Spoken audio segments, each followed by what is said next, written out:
আজকে টাকির দ্বিতীয় পর্ব নিয়ে হাজির হয়েছি। আজকের পর্বতে বলবো টাকি কিভাবে যাবেন। টাকি যাওয়ার জন্য প্রথমে আপনাকে কলকাতায় আসতে হবে। আপনাদের কেন্দ্রবিন্দু হবে শিয়ালদা স্টেশন। শিয়ালদা স্টেশনের ট্রেন ধরে হাসনাবাদ যাওয়ার যে কোনো লোকাল ট্রেন, প্রচুর ট্রেন আছে, সেই ট্রেন ধরে আপনারা টাকি স্টেশনে নেমে যাবেন। টাকি যাওয়া খুবই সহজ, ভাড়াও কম, কিন্তু এই টাকি যেতে যেতে আপনার মন থেকে একটু কষ্ট বোধ করবেন না। এত ভালো প্রাকৃতিক সৌন্দর্য আপনারা উপভোগ করবেন যে ভুলেই যাবেন আপনারা লোকাল ট্রেনে বসে আছেন। আর এর সঙ্গে লোকাল ট্রেনের প্রচুর হকার আপনাদের পেট আর মনকে ভরিয়ে দেবে তাদের কথায়। বাদ দিলাম এই কথা, এবার চলে যায় মূল কেন্দ্র বিন্দুতে।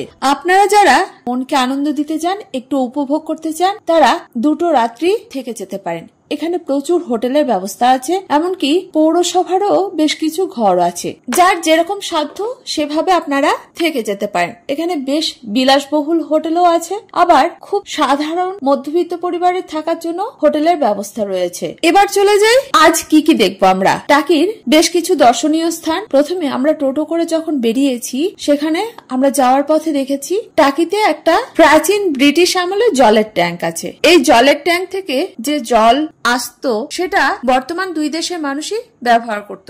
মানে বাংলাদেশের মানুষজন ইচ্ছামতি নদী পেরিয়ে এই জল নিয়ে যেত তাদের রোজগারের খাবার জন্য। সেই জলের ট্যাঙ্কটাকে একটা দর্শনীয় স্থান হিসেবে রেখে দেওয়া হয়েছে।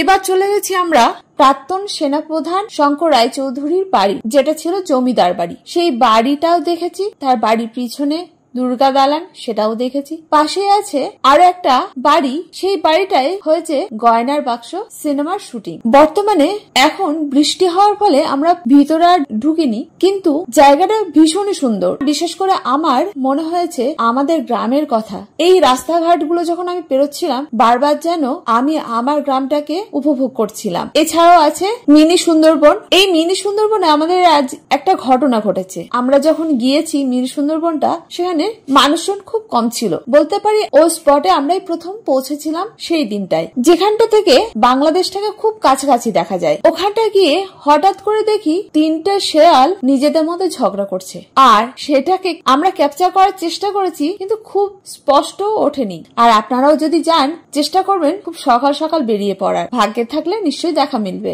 এরপরে আরো বেশ কিছু জায়গা দেখেছি। জোড়া শিব মন্দির, পরিবেশটা আরো সুন্দর লেগেছে আমার, কারণ হচ্ছে সামনেই বিশাল বড় একটা পুকুর, যেখানটা বাঁধানো এবং জলটাও স্বচ্ছ।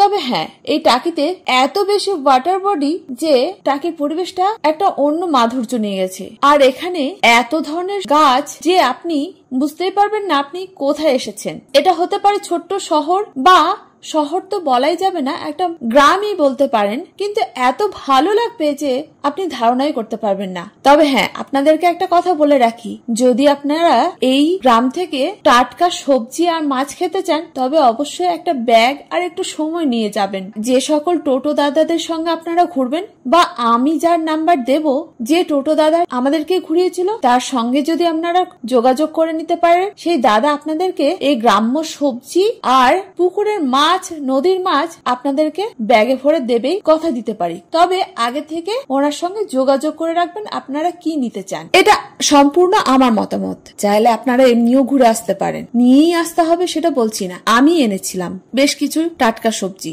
আজকের পর্বটা এখানে শেষ করছি। তবে বলে রাখি, এখানে খাবার দাবারের ব্যবস্থাও খুব ভালো আছে। আপনাদের যারা বাচ্চা বয়স্ক নিয়ে ঘুরতে আসবেন, তারা অনায়াসে খুব ভালো খাবার কম টাকায় পাবেন, কথা দিচ্ছি। আবার চাইলে আপনারা রান্না করিয়েও খেতে পারেন, সেই ব্যবস্থাও আছে।